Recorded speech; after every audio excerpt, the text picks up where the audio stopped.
चलिए अब हम देखते हैं लास्ट तरह का इंटरैक्शन जो है प्रिडेशन। प्रिडेशन एक ऐसा इंटरैक्शन रहता है जहां पर दो तरह की स्पीशीज एक दूसरे से कुछ ऐसे इंटरैक्ट करते हैं कि जिनमें से एक स्पीशीज को मिलता है बेनिफिट और दूसरे को वहां पर नुकसान पहुंचता है।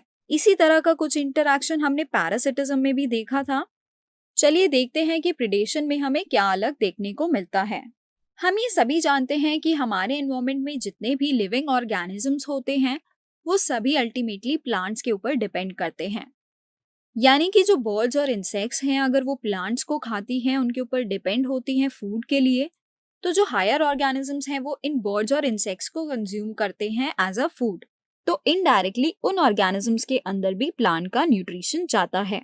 तो हम ये कह सकते हैं एनिमल्स डायरेक्टली या फिर इनडायरेक्टली प्लांट्स के ऊपर डिपेंडेंट रहते हैं फूड के लिए। इनडायरेक्ट इंटरैक्शंस में हम देखते हैं कि जो हर्बीवोर एनिमल्स होते हैं जैसे कि डेयर, कैटल्स जो कि घास फूस पर ही जिंदा रहते हैं, ऐसे एनिमल्स को कार्निवोर्स जो कि मांसाहारी होते हैं उनके ऊपर फीड करते हैं। जैसे कि हम देखते हैं शेर, टाइगर, ये सभी एनिमल्स जो होते हैं वो हर्बीवोर एनिमल्स के ऊपर फीड करते हैं। ऐसे एनिमल्स को हम कहते हैं प्रीडेटर। और जिन एनिमल्स के ऊपर ये फीड करते हैं उन्हें हम कहते हैं प्रे। तो यहाँ पर हमारा जो प्रीडेटर है वो है एक टाइगर और जो प्रे हम देख पा रहे हैं यहाँ पे वो है हिरन। तो ये दोनों ऑर्गेनिजम्स एक दूसरे से कुछ ऐसे इंटरैक्ट करते हैं कि प्रीडेटर जो है वो अपना न्यूट्रिशन इन ऑर्गेनिज्म से यानी इन प्रे से डिराइव करेगा और इनके ऊपर फीड करेगा। तो एक को यहाँ पर फायदा पहुंच रहा है और दूसरे को यहाँ पर नुकसान पहुंच रहा है। यानी प्रीडेटर यहाँ पर बेनिफिट कर रहा है और प्रे को यहाँ पर नुकसान पहुंचता है। ऐसे ही टाइप के इंटरैक्शन को हम कहते हैं प्रिडेशन। देख लेते हैं प्रिडेशन की डेफिनेशन।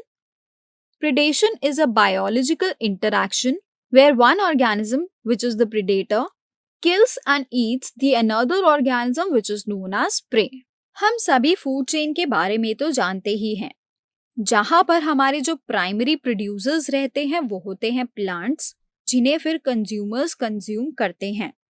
जो हमारे प्राइमरी कंज्यूमर्स रहते हैं वो रहते हैं हर्बीवोर ऑर्गेनिजम्स। फिर आते हैं उसके बाद में हमारे सेकेंडरी या फिर टर्शरी कंज्यूमर्स, जिनमें होते हैं ओमनीवोर्स या फिर कार्निवोर्स। तो इस पूरी फूड चेन के अंदर हम ये देखते हैं कि अगर एक भी ट्रॉफिक लेवल यानी एक भी इस फूड चेन में जो लेवल है वहां पर ऑर्गेनिज्म अगर नहीं प्रेजेंट होंगे तो उसके आगे और पीछे वाले ऑर्गेनिजम्स भी वहां पर अफेक्ट होंगे।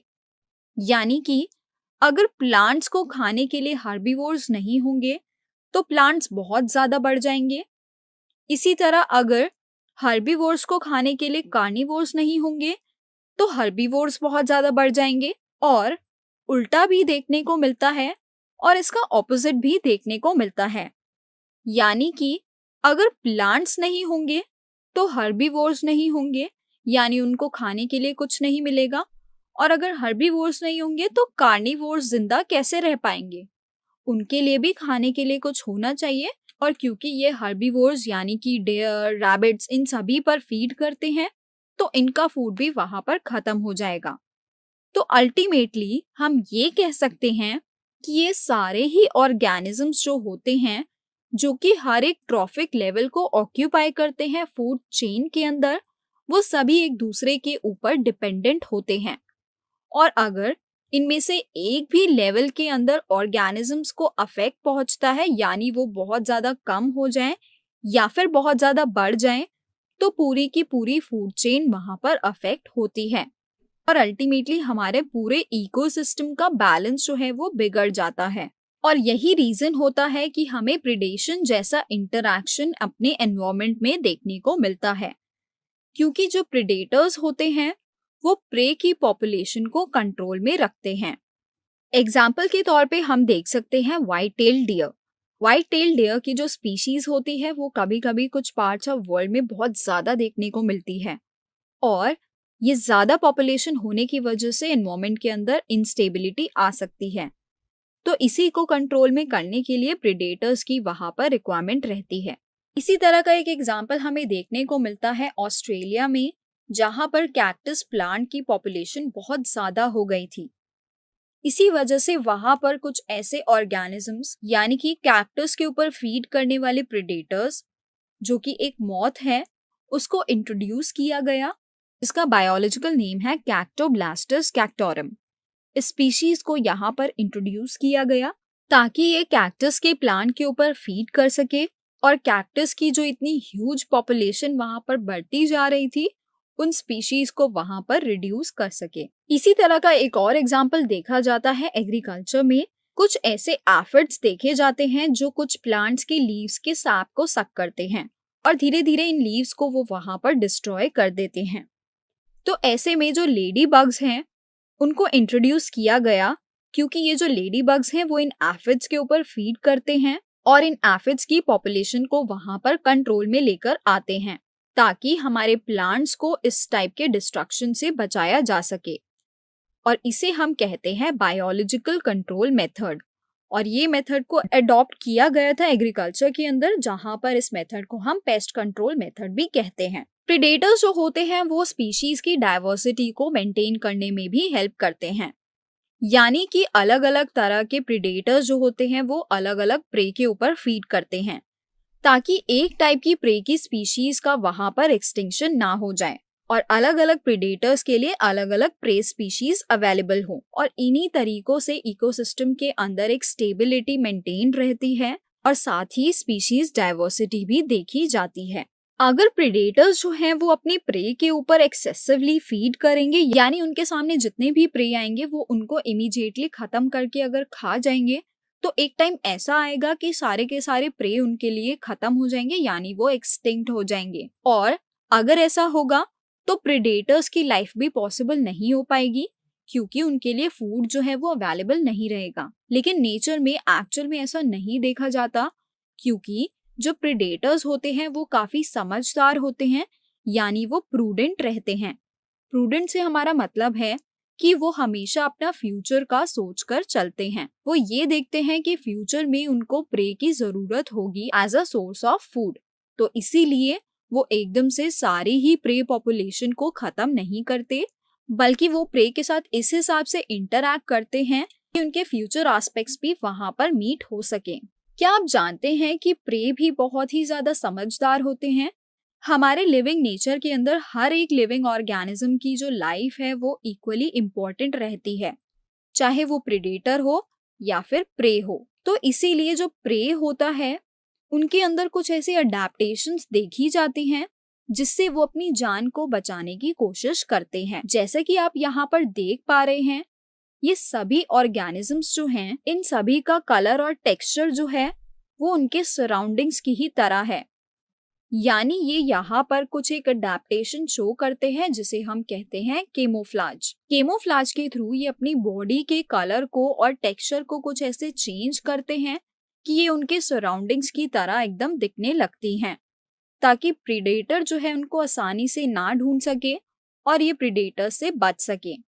यानी कि prey species have evolved various defences to lessen the impact of predation, यानी कि प्रेडेशन से बचने के लिए प्रे स्पीशीज ने काफी हद तक इवॉल्व किया है कई सारी डिफेंस मैकेनिज्म्स के साथ ताकि वो प्रेडेशन के इम्पैक्ट को वहां पर कम कर सके। इसी तरह का एक अडेप्टेशन देखा जाता है मोनार्क बटरफ्लाई के अंदर। मोनार्क बटरफ्लाई जो होती हैं उनके प्रेडेटर्स को बहुत ही ज्यादा डिस्टेस्टफुल लगती हैं क्योंकि इनकी बॉडी के अंदर प्रेजेंट होता है एक स्पेशल टाइप का केमिकल। और क्या आप जानते हैं ये जो केमिकल इनकी बॉडी में आता है वो ये एक्वायर करते हैं अपनी कैटरपिलर स्टेज के दौरान, क्योंकि ये फीड करते हैं एक पॉइजनस वीड के ऊपर और वहीं से ये केमिकल्स जो है इनकी बॉडी में बिल्डअप होता है जो कि हेल्प करता है इनको अडल्ट स्टेज में जाकर अपने प्रेडेटर से बचने के लिए। क्या आप जानते हैं कि जो इंसेक्ट्स रहते हैं उनमें से 25% इंसेक्ट्स जो होते हैं वो फाइटोफेगस होते हैं, यानी कि ये सभी इंसेक्ट्स जो हैं वो प्लांट्स के ऊपर ही फीड करते हैं। अब ऐसे में जो प्रेडेटर्स हैं वो रहेंगे ये इंसेक्ट्स और जो प्रे हैं इनके लिए वो है ये प्लांट की स्पीशीज। अब प्लांट्स इन प्रेडेटर से बचने के लिए क्या तरीके अपनाते हैं, यानी कि क्या डिफेंसेस शो करते हैं, देखते हैं उन डिफेंस मैकेनिज्म्स को। तो प्लांट्स के अंदर दो तरीके की डिफेंस मैकेनिज्म देखी जाती है, मॉर्फोलॉजिकल और केमिकल। मॉर्फोलॉजिकल से मतलब है कि प्लांट के आउटर अपीयरेंस में कुछ चेंजेस देखने को मिलेंगे, और केमिकल से मतलब है कि उनके इंटरनली कुछ ऐसे केमिकल्स प्रेजेंट होंगे इन प्लांट्स में जो कि हेल्प करेंगे इन प्रेडेटर्स से बचने के लिए। मॉर्फोलॉजिकल में हम देखते हैं, फॉर एग्जांपल यहाँ पर आपके सामने एक अकाशिया ट्री दिखाया है, या फिर हम डेजर्ट के अंदर कैक्टस प्लांट को भी देखते हैं। इन सभी प्लांट्स के अंदर थॉर्न्स और ये जो कांटे हमें देखने को मिलते हैं, ये हेल्प करते हैं इन्हें जानवरों से बचने के लिए। यानी जब जानवर आकर इनके ऊपर फीड करते हैं तो ये थॉर्न्स और ये स्पाइन्स उनके आड़े आ जाते हैं और वहां पर प्रिडेशन को वो कम से कम होने देते हैं। इसी तरह के कुछ डिफेंसेस हमें देखने को मिलते हैं केमिकल डिफेंस के फॉर्म में, जहां पर कुछ प्लांट्स जैसे कि फंजाई, कैलोट्रोपिस कुछ ऐसे हार्मफुल केमिकल्स रिलीज करते हैं जो कि प्रेडेटर्स के लिए बहुत ही ज्यादा डिस्टेस्टफुल होते हैं, और कभी कभी ये प्रेडेटर्स को बीमार भी कर देते हैं, और साथ ही ये उनके रिप्रोडक्टिव रेट को भी रिड्यूस कर देते हैं। हालांकि ये भी देखा गया है कि कुछ प्लांट्स ऐसे केमिकल्स को भी रिलीज कर देते हैं जिसमें प्रेडेटर की डेथ भी हो जाती है। जैसे कि कैलोट्रोपिस प्लांट जो है वो कार्डियक ग्लाइकोसाइड्स रिलीज करता है, और यही रीजन है कि कैलोट्रोपिस के आसपास कभी भी हमें ग्रेजर्स जैसे कि गोट्स, कैटल्स ये सभी हमें देखने को नहीं मिलते, क्योंकि अगर ये इस केमिकल को कंज्यूम कर ले तो उनकी डेथ हो सकती है। क्या आप जानते हैं कि प्लांट से हम जो कई तरह के केमिकल्स एक्सट्रैक्ट करते हैं कमर्शियल पर्पस के लिए, जैसे कि निकोटीन, कैफीन, क्यूनाइन या फिर ओपियम, एक्चुअल में ये सभी केमिकल्स इन प्लांट्स के अंदर डिफेंस मैकेनिज्म के लिए प्रेजेंट होते हैं, यानी कि ग्रेजर्स से बचने के लिए। तो इसी तरह नेचर के अंदर हमें कई तरीके की इंटरैक्शंस जो हैं वो देखने को मिलती हैं, जो कि कभी कभी उनके लिए पॉजिटिव भी हो सकती है यानी बेनिफिशियल भी हो सकती है, और कभी कभी ये इंटरैक्शंस जो हैं वो हार्मफुल भी हो सकती हैं। और कुछ केसेस में कुछ स्पीशीज को बिल्कुल भी फर्क नहीं पड़ता, यानी ना तो उनके लिए वो इंटरैक्शंस हार्मफुल होती और ना ही उनके लिए वो इंटरैक्शंस बेनिफिशियल होती।